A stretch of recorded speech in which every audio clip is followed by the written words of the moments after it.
시편 84편을 우리가 같이 읽었는데 저는 시편 84편을 볼 때마다 되게 좋습니다. 이 시편 84편이 그냥 읽으면 좋아요. 그 단어, 구절에 정말 신앙이 묻어져 나오는 것을 보게 됩니다. 사실 고라 자손이 이렇게 쓴 시인데 고라 자손이 사실은 아픔이 있었던 그런 어떤 지간입니다.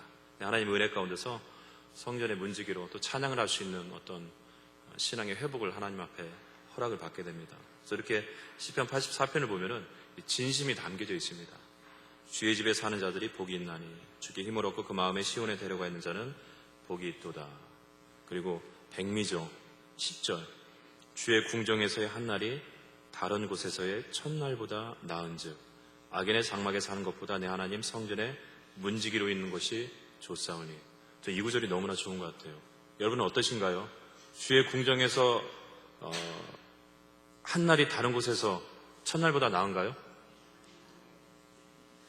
주의 집에서 하루를 사는 것이 저 두바이의 그 7성급 호텔에서 첫날보다 사는 것보다 낫나요? 뷔페도 있는데 전망 좋은데. 근데 그걸 알아요. 하나님의 그 은혜 가운데 머문 자들은 정말 그 은혜 보좌 앞에 이 머무는 시간이 얼마나 행복한지를, 기쁜지를 그 은혜를 경험한 사람은 알 수 있다는 것이죠. 그래서 이 고백이 나오는 것 같습니다. 또 한 가지, 하나님의 성전에 문지기를 넣는 것이 좋다고 했는데 이해되시나요? 근데 왜 안내위원 안 쓰는 겁니까? 사실 이 표현을 저만 좋아한 것이 아니라 백범 김구 선생님도 참 좋아했던 것 같아요. 이분이 사실은 원래 동학혁명의 교도부에서 이제 선봉장에 섰던 사람이었고 중간에 이제 승려가 돼서 주지의 자리까지도 이제 올라갈 그런 어떤 위치였던 사람이었는데 어느 날 복음을 듣고 예수 그리스도를 주로 영접하고 기독교 신자가 됩니다. 그러면서 이제 그가 이제 백범일제라는 자서전을 통해서 나중에 부록에 어떤 얘기 쓰냐면은 하나님이 나에게 네 소원이 무엇이냐고 물어보면 첫째도 독립이요, 둘째도 독립이요, 셋째도 독립입니다 라고 얘기를 합니다. 그러면서 어떤 얘기를 하냐면은 그렇게 대한민국이 독립이 된다면은 그 나라에 문지기로 있어도 좋다라는 표현을 합니다. 그 표현이 그냥 나온 것이 아니라 사실은 시편 84편을 통해서 나온 표현이라는 것이죠. 우리가 지난 시간까지 하나님의 약속의 땅 가나안에 대해서 말씀을 좀 나누었습니다. 그리고 이제 지난 시간 예루살렘, 하나님의 은혜의 어떤 그 핵심적인 지명 예루살렘에 대해서 살펴보았고 예루살렘의 하나님의 성전, 예루살렘 성전이 세워진 것을 우리가 알고 있습니다. 사실 예루살렘 성전이 지어진 이 모리아산, 시온산이라고 하죠. 이 모리아산에는 역사적으로 두 가지 중요한 사건이 있었음을 우리가 이미 나눴습니다. 첫 번째는 어떤 사건이 있었습니까? 믿음의 조상 아브라함이 그의 아들 이삭을 번제로 바치려 했던 곳이 모리아산이었습니다. 아브라함이 이삭을 번제로 드리려고 했을 때요, 그 상황을 히브리서 말씀에서는 이렇게 표현하고 있습니다. 히브리서 11장 17절로 19절에 이렇게 표현합니다. 아브라함은 시험을 받을 때 믿음으로 이삭을 드렸으니 그는 약속들을 받은 자로 돼 그 외아들을 드렸느니라. 그에게 이미 말씀하시기를 내 자손이라 칭할 자는 이삭으로 말미암으리라 하셨으니 그가 하나님이 능히 이삭을 죽은 자 가운데서 다시 살리실 줄로 생각한지라. 비옥컨대 그를 죽은 자 가운데서 도로 받은 것이니라. 이게 무슨 얘기냐면요, 하나님이 어느 날 아브라함한테 네가 사랑하는 독자 아들 이삭을 내가 지시할 땅 모리아산에서 번제를 드리라고 하나님이 명령하셨습니다. 그때 아브라함이 생각하게 뭐냐면 진짜 죽이려고 했어요. 이해되시나요? 뭐 하나님이 이렇게 믿음으로 여기까지 하면 봐주겠지 이게 아니라 아브라함의 마음은요 딱 한 가지였습니다. 진짜 죽이려고 했어요.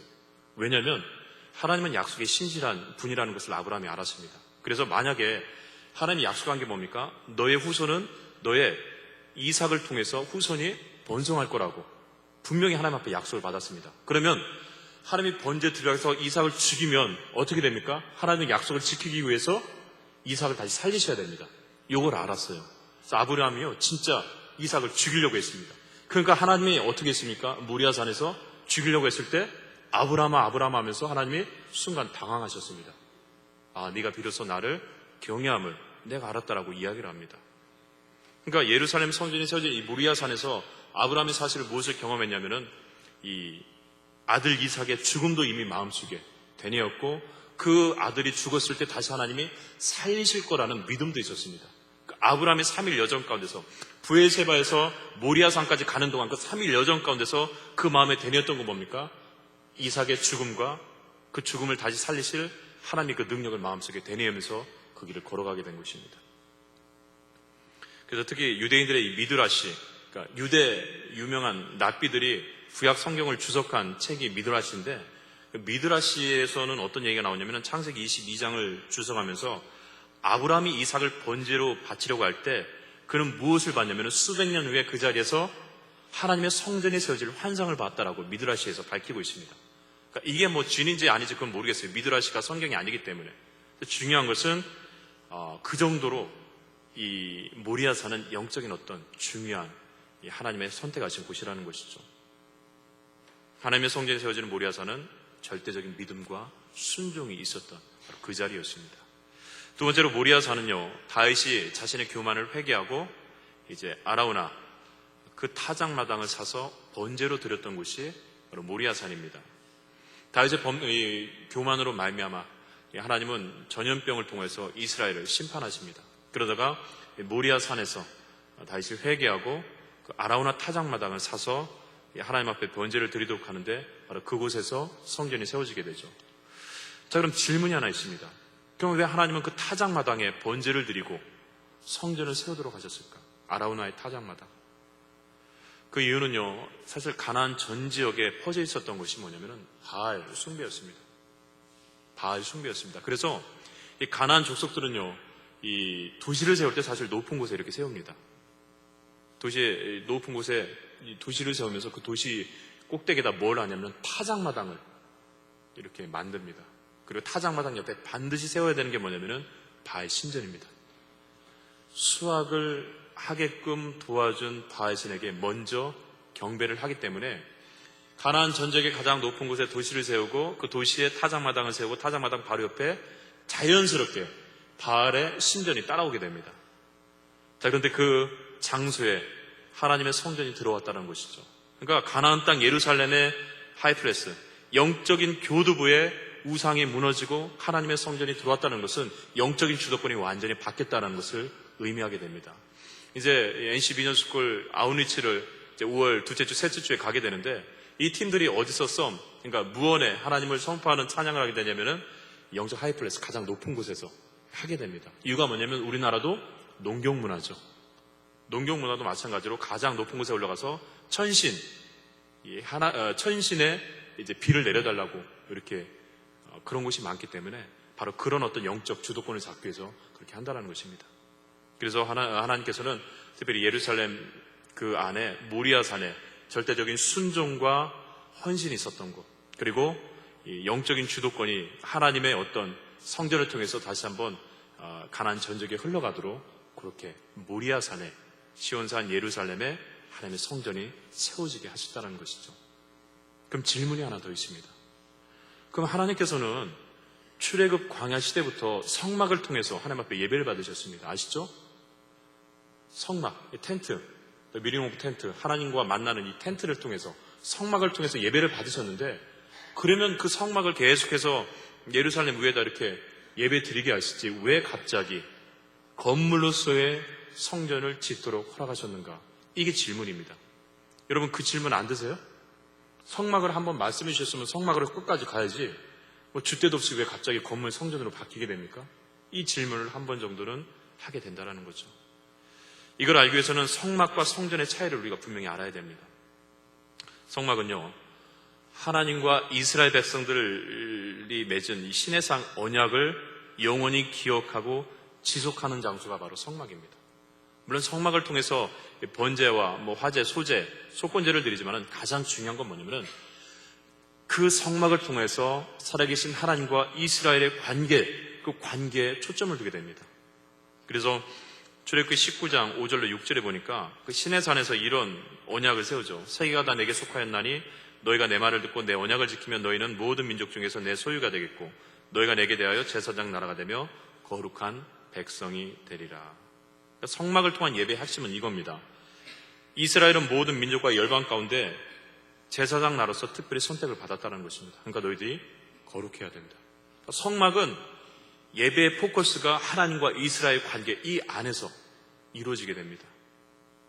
이에 대해서 성전은요, 모든 민족과 열방 가운데서 하나님의 이름이 선포되고 영광이 드러나게 되는데 그 한복판에 이스라엘 백성들이 쓰임을 받는다는 것입니다.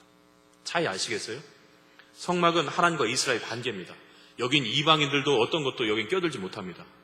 반면에 성전은 뭐냐면은 하나님의 이름이 이스라엘 안에서만 선포되는 것이 아니라 하나님의 이름과 영광이 열방 가운데 선포되기를 원하신다는 거죠. 그래서 그 선포됨을 통해서 이방인들이 성전까지 오게 만드는 것이 성전의 주된 본질이라는 것입니다.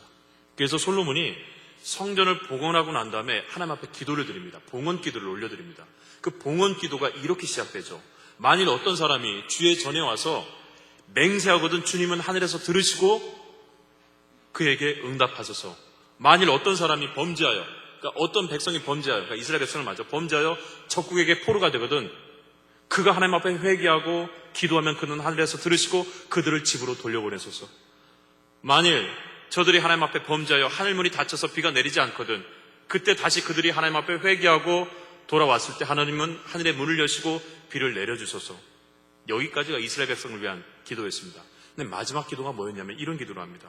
또 주의 백성 이스라엘에게 속하지 아니한 자 곧 주의 이름을 위하여 먼 곳에서 온 이방인이라 할지라도 이 성전에 와서 하나님 앞에 기도하면 하나님은 부르짖는 대로 응답하사 만민이 주의 이름을 알고 주의 백성 이스라엘처럼 하나님을 경외하게 하시고 내가 건축한 이 성전을 주의 이름으로 일컫는 줄 알게 하옵소서라고 하면서 봉헌 기도를 딱 마치게 됩니다. 이해되시죠? 솔로몬은 알았습니다. 이 성전이 지어진 목적은 이건 단순히 이스라엘 백성들만 하나님 앞에 나가는 어떤 예배 장소가 아니라 이 성전으로 하여금 하나님의 어떤 영광과 주권과 이름이 드러나길 원한다는 것입니다. 이스라엘 백성들이 이 성전에 와서 기도하니까 응답받는 거예요. 이스라엘 백성들이 여기 와서 흉년이 들었을 때 하나님 앞에 기도하니까 하늘문이 열리고 이른비와 느디베의 축복을 통해서 회복의 역사가 일어난 것을 열방, 이방민들이 보게 된다는 것입니다. 그러니까 그 성전으로 찾아오는 거예요. 나도 예배드리고 싶다. 물론 그들이 성소까지 나가지 못합니다. 유대인들 뜰까지 못 나가죠. 이방인의 뜰에서 비록 기도한다 할지라도 하나님 그들이 이방인 뜰에 나와서 기도했을 때 하나님은 그들의 기도를 들어주시옵소서. 듣고 그들에게 부르짖는 그대로 응답하셔서 저들이 하나님이 어떤 분인지 그 이름이 어떤 능력이 있는지를 이방인들이 알게 해달라고 기도를 합니다. 이해되죠? 성막은 이스라엘과 하나님과의 관계에 중점을 둡니다. 근데 성전은 뭐냐? 그 하나님이 이스라엘의 그런 어떤 신앙의 모습을 통해서 모든 열방 민족들이 동일하게 그 은혜를 경험하고자 거기까지 나오도록 만든다는 것이죠. 그래서 하나님은 이 성전을 짓도록 허락하셨다는 것입니다. 더 이상 이스라엘 안에서만 영광 받으시는 하나님이 아니라 온 열방과 민족 가운데서 하나님 앞에 나올 수 있도록 하나님의 영광이 드러나도록 하기 위해서 성전이라는 건물을 짓게 하셨다는 것이죠. 두 번째로 성막은 이동, 움직임이 전제되어 있습니다. 그렇죠? 이동, 움직임이 전제되어 있습니다. 즉 이스라엘 백성들이 사실은 사회적으로 영적으로 어떤 평화와 안식을 누리는 그 터에 들어갈 때까지, 그래서 그 터에서 영원한 평강을 누릴 때까지 사실은 성막 예배가 계속 진행되게 되었습니다. 반면에 성전은요, 변하지 않는 어떤 위엄, 거룩한 곳, 그래서 이제는 더 이상 이동이나 움직임이 없는 어떤 선택된 장소에 머무는 예배를 전제라고 하고 있습니다. 그래서 신명기 12장 10절로 13절로 14절에 보면 성전 건축의 전제가 딱 나옵니다. 이런 상황에서 성전을 건축하라라는 전제를 하나님이 해주시죠. 그냥 은혜 받아서 성전 건축 이게 아니라 이런 어떤 조건, 이런 어떤 시점이 되었을 때 너희는 성전을 건축하라라는 이런 전제를 이미 신명기에서 말씀하십니다. 보니까 너희가 요단을 건너 너희 하나님 여호와께서 너희에게 기업으로 주시는 땅에 거주하게 될 때 또는 여호와께서 너희에게 너희 주의 모든 대적을 이기게 하시고 너희에게 안식을 주사 너희를 평안히 거주하게 하실 때 너는 삼가서 내게 보이는 아무 곳에서나 번제를 드리지 말고 오직 너희의 한 지파 중에 여호와께서 택하실 그곳에서 번제를 드리고 또 내가 내게 명령하는 모든 것을 거기서 행할지니라 라고 그랬습니다. 이게 성전 건축의 전제였습니다. 하나님이 명령하신.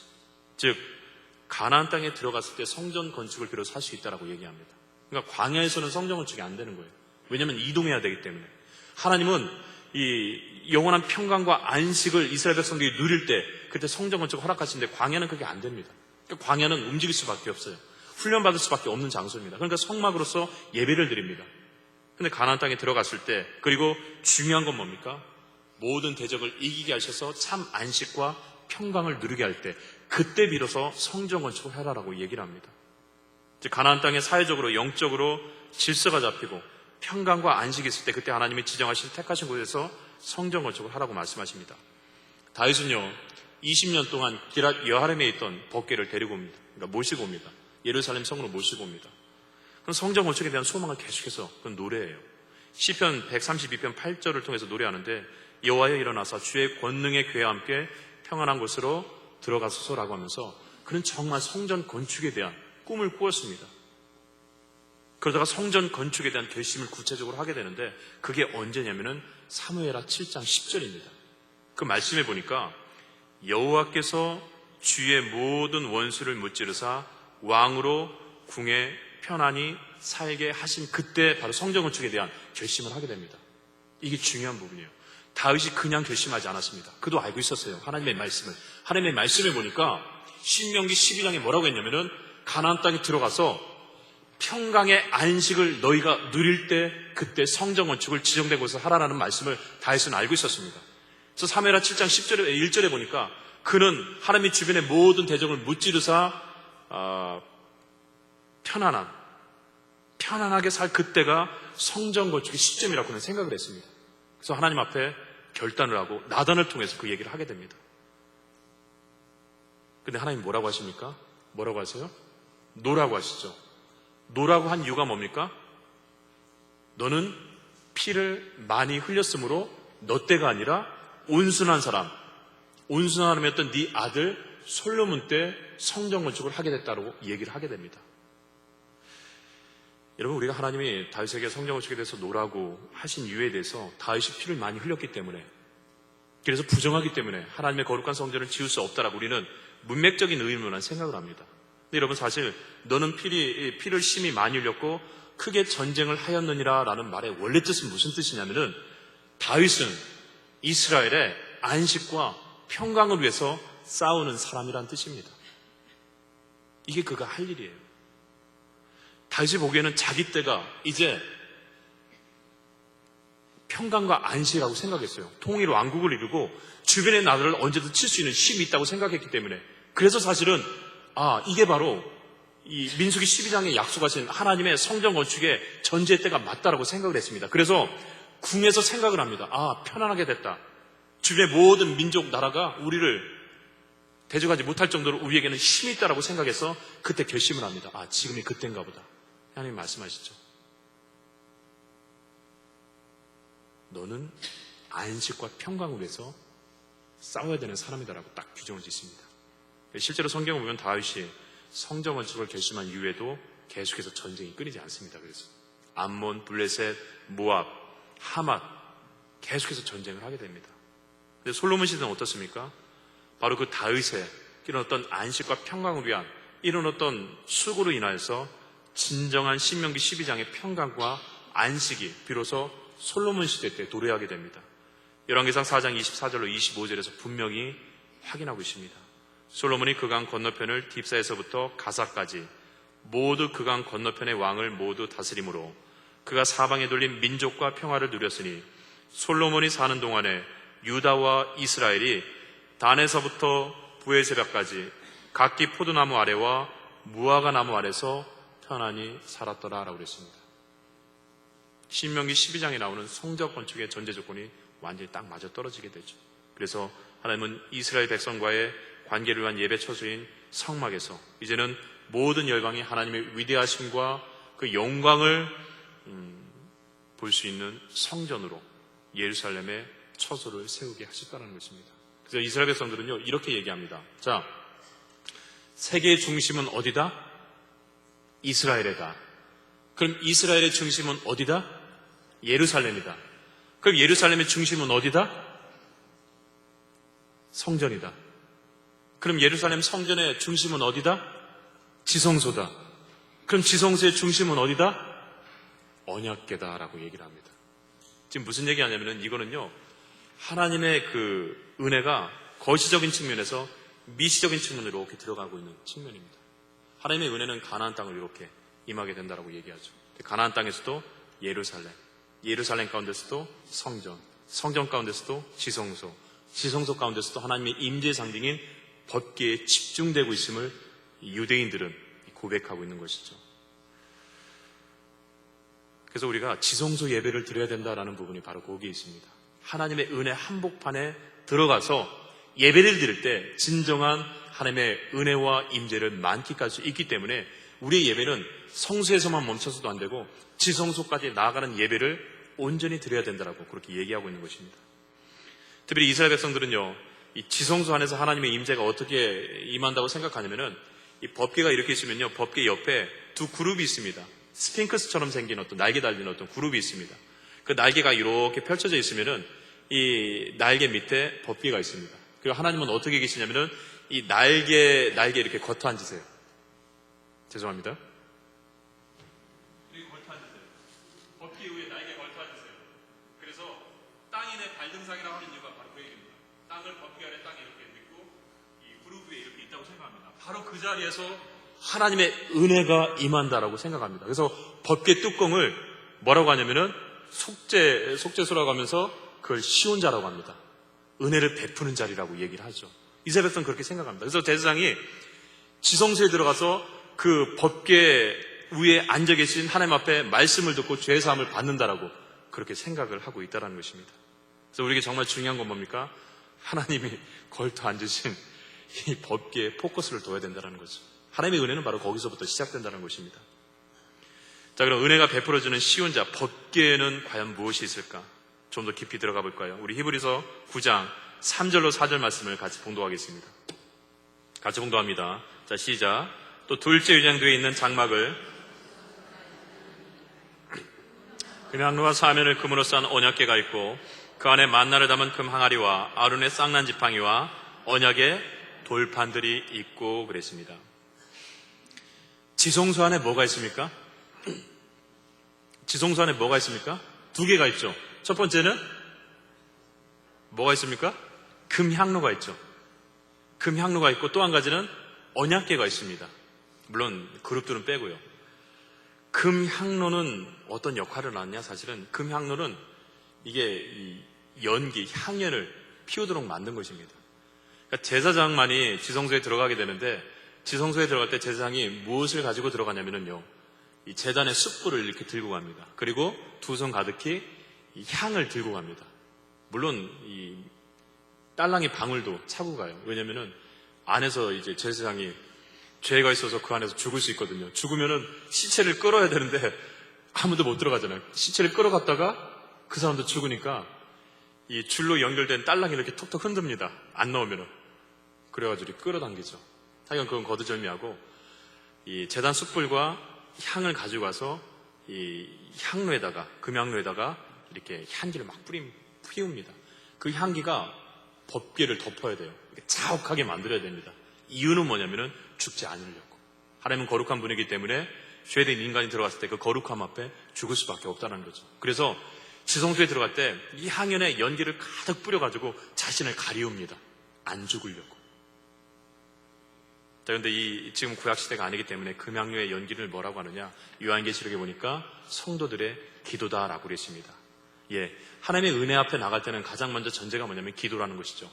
기도를 통해서 하나님과의 깨어진 관계를, 친밀한 교제를 통해서 확인하는 것이 사실은 기도의 원래 모습입니다. 그러니까 현대적으로 제 해석하면 뭡니까? 기도하지 않으면 어떻게 됩니까? 죽습니다. 이해되시나요? 그래서 기도를 영적 호흡이라고 하잖아요. 호흡은 한번 많이 쉬어가지고 안 하는 게 아니라 기도는 매 순간순간 해야 됩니다. 그러니까 영적인 호흡은 이 기도, 자신을 하나님 앞에 가리우는 이 기도를 통해서 이제 지성소로 나가게 되는데, 그 지성소에 나가서 법궤 안에 있는 이 세 가지를 우리가 영적으로 붙잡고 있었을 때, 그때 그 자리가 하나님의 지성소에 어떤 은혜가 흘러 넘친다는 것입니다. 법궤 안에 세 가지가 들었다고 했는데 세 가지가 뭡니까? 첫 번째가 뭡니까? 첫 번째가 만나요? 만나는 없어졌습니다. 만나는 사라져 없어졌습니다. 만나가 들어있는 게 아니죠. 뭐가 들어있습니까? 만나를 담은 금 항아리가 들어있습니다. 만나를 담은 금 항아리. 만나가 아닙니다, 여러분. 정확히 하셔야 돼요. 만나는 아닙니다. 만나는 이미 없어졌어요. 만나는 하늘의 양식이죠. 하늘의 양식을 담는 금 항아리. 이해되시죠? 하늘의 양식을 담기 위해서는 거룩하고 깨끗한 그릇에 담겨진다는 것이죠. 그래서 만나를 담은 금 항아리는 거룩을 상징합니다. 여러분이 하나님의 은혜를 받기 위해서는 거룩하셔야 됩니다. 이게 전제 조건이에요. 그래서 하나님은 거룩한 곳에 임하시게 되는 것이죠. 두 번째로 무엇이 있습니까? 아론의 쌍난 지팡이가 있습니다. 아론의 쌍난 지팡이의 사건은 출애굽 당시에 하나님 주신 권위에 도전했던 이 고라의 사건에 기인한 것인데, 고라가 죽은 다음에 하나님께서 각 지파별로 12개의 지팡이를 가져오게 하시고 거기다가 지파별 리더의 이름을 쓰게 하십니다. 물론 레위 지파에는 아론의 이름을 쓰게 합니다. 그걸 어디다 가져놓게 하시냐면은 지성소 안에 법궤 앞에다가 세워놓도록 하십니다. 그리고 그 다음날 보니까 아론의 지팡이에 싹이 나고 꽃이 피고 살구 열매가 맺히게 됩니다. 이 기적의 의도에 대해서 하나님께서는 민수기 17장 10절에 분명히 말씀하십니다. 여호와께서 또 모세에게 이르시되 아론의 지팡이는 증거궤 앞으로 도로 가져다가 거기 간직하여 반역한 자에 대한 표징이 되게 하여 그들에게 대한 원망을 그치게 하리라 그랬습니다. 반역한 자에 대한 표징이 되게 한다라고 그랬습니다. 거두절미하고 핵심은 그겁니다. 아론의 쌍난 지팡이는 순종을 의미합니다. 순종.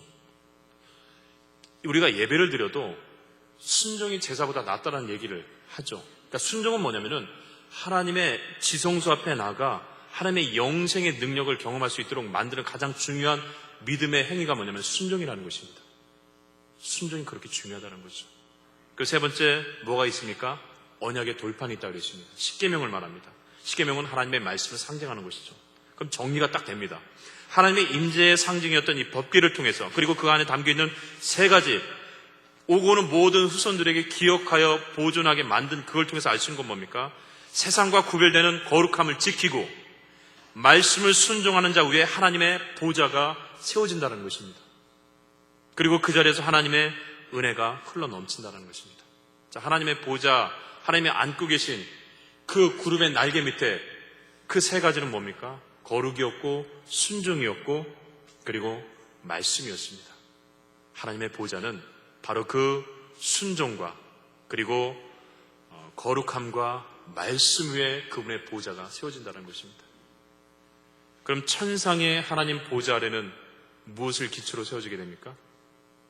여러 가지 해석도 있지만은 요한계시록 6장 9절에 보니까 다섯째 인을 떼실 때 내가 보니 하나님의 말씀과 그들이 가진 증거로 말미암아 죽임을 당한 영혼들이 제단 아래에 있어. 하나님의 보좌 아래가 제단이고 제단 아래가 뭐가 있냐면 순교자들이 그 아래 있다라고 그랬습니다. 순교자들은 어떤 사람입니까? 세상과 구별되는 거룩함을 지키기 위해서 살아계신 하나님의 말씀을 끝까지 붙잡고 그분의 원하시는 그 일을 감당하기 위해서 목숨까지도 던진 사람들이 순교자라는 것이죠. 바로 그 순교자들 위에 하나님의 제단, 그 제단 위에 하나님의 보좌가 있다는 것입니다. 사실 우리는 지난 4주 동안 약속의 땅 가나안에 대해서 말씀을 나누었는데 사실은 땅의 얘기가 아니라 은혜에 대한 얘기였습니다. 하나님의 은혜가 어디서부터 시작되는지, 하나님의 은혜터가 어떤 자리인지에 대한 부분을 나눴습니다. 저는 저와 여러분을 통해서 사실은 가나안 땅, 이 가나안 그리고 예루살렘, 하나님의 성전 언약궤를 통해서 이 하나님의 은혜 통로가 여러분의 삶 가운데서 열리기를 바라면서 이 말씀을 준비했습니다. 가장 중요한 부분, 지성소, 하나님의 법궤. 그것은 세상과 타협하지 않고 끊을 건 끊고 지킬 걸 지키는 이 거룩함을 위한 여러분의 갈망, 거룩함을 향한 이 성도들의 이런 어떤 모습을 통해서 하나님은 그 가운데 역사하신다는 것입니다. 거룩함은 정말 그래서 우리에게 중요한 부분입니다. 여러분, 성도, 거룩한 무리, 이미 거룩함을 전제하고 있습니다. 하게오스. 우리 예수 그리스도를 주로 영접했을 때 우리에게 성도라는 호칭이 붙어집니다. 그건 무슨 얘기냐? 세상과 구별지어졌다는 것이죠. 세상과 구별지어졌다는 것 자체가 뭡니까? 거룩함을 상징하고 있습니다. 거룩함 자체가 뭡니까? 하나님의 나라와 세상 나라 가운데서 왔다 갔다 하는 것이 아니라 하나님의 백성으로서 이 하나님의 백성으로서 살아가는 삶 자체, 이 거룩함을 하나님은 보좌 삼으신다는 것입니다. 그리고 살아계신 하나님의 말씀을 끝까지 순종하는 것. 이해되지 않죠? 말씀 순종한다는 것이. 아브라함이 이해가 됐겠습니까? 근데 그는 알았습니다. 하나님의 어떤 분이라는 걸. 이해되지 않고 납득되지 않은 상황이지만 그는 오히려 그 순종을 통해서 하나님을 당황시켰습니다. 그리고 하나님의 말씀, 그 말씀 위에 우리가 섰을 때, 그때 여러분들은 거룩과 순종과 말씀이라는 부분을 가지고 살아갈 때 여러분이 밟는 모든 땅이 사실 지성소와 같이 하나님의 은혜의 자리, 은혜의 통로가 될 수 있다는 것입니다. 만약 예수 그리스도가 이 땅에 오시지 않았다고 한다면 우린 아직도 특별한 장소, 지성소 그쪽을 고집할 수밖에 없는 안타까운 한계를 가질 수밖에 없습니다. 근데 예수 그리스도로 말미암아 이제는 누구든지 예수 그리스도를 주로 영접하면 누구든지 어디로 나갈 수 있습니까? 은혜 보좌 앞에 담대히 나갈 수 있다라고 그랬습니다. 여러분과 저는 은혜 보좌에 담대히 나갈 수 있는 영적 특권을 가졌다는 것이죠. 그렇기 때문에 우리가 밟는 모든 땅, 우리가 말씀을 붙잡고 믿음으로 순종하여 거룩함을 지킬 수 있다고 한다면 그 자리가 바로 하나님의 은혜의 통로의 한복판이 될 수 있다는 것입니다. 여러분의 가정이 하나님의 은혜의 시작점이 될 수 있다는 것이죠. 물론 하나님의 은혜가 위로부터 내려오지만 여러분을 통해서, 여러분 직장, 여러분 사업도, 여러분의 발디는 곳을 통해서 하나님의 은혜가 흘러 넘치게 된다는 것입니다. 이런 하나님의 은혜의 자리를 여러분들로 인해서 만들어질 수 있기를, 그래서 하나님 앞에 영광을 돌려드릴 수 있기를, 그래서 그때 그 자리에서 에스겔이 예언한 여호와 삼마의 역사가 일어날 수 있기를, 여호와 삼마, 여호와 하나님께서 그 자리에 계시다. 이건 특정한 자리를 말하는 것이 아닙니다. 하나님의 은혜가 충만히 역사하는 그 자리, 여호와 삼마, 여러분들이 예배하는 그 자리가 여호와 삼마가 될 수 있습니다. 그런 여호와 삼마 하나님의 놀라운 영광을 드러내는 여러분과 저의 삶이 되기를 주의 이름으로 간절히 축원합니다. 38장 찬양 부르시고 기도하고 마치도록 하겠습니다. 전송가 38장 같이 찬양하고 기도하고 마치겠습니다.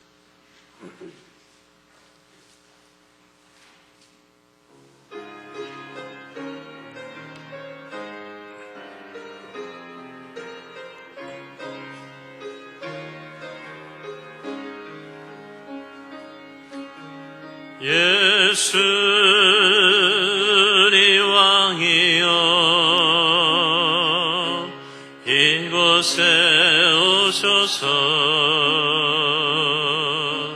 우리가 왕께 드리는 영광을 받아주소서. 우리는 주님의 백성, 주님은 우리 왕이라. 왕이신 예수님 모셔서 좌정하사 다스리소서. 예수님 주시여 이곳에 오셔서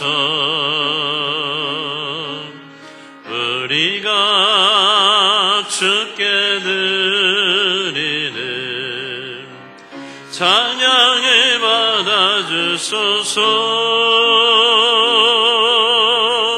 우리는 주님의 종들, 주님은 우리 주시라. 주 대신 예수님 오셔서 이 찬양을 받아주소서. 우리 시간에 같이 기도하기 원합니다. 하나님, 우리는 예수 그리스도로 말미암아 구원받은 하나님의 백성입니다. 하나님의 백성은 은혜 가운데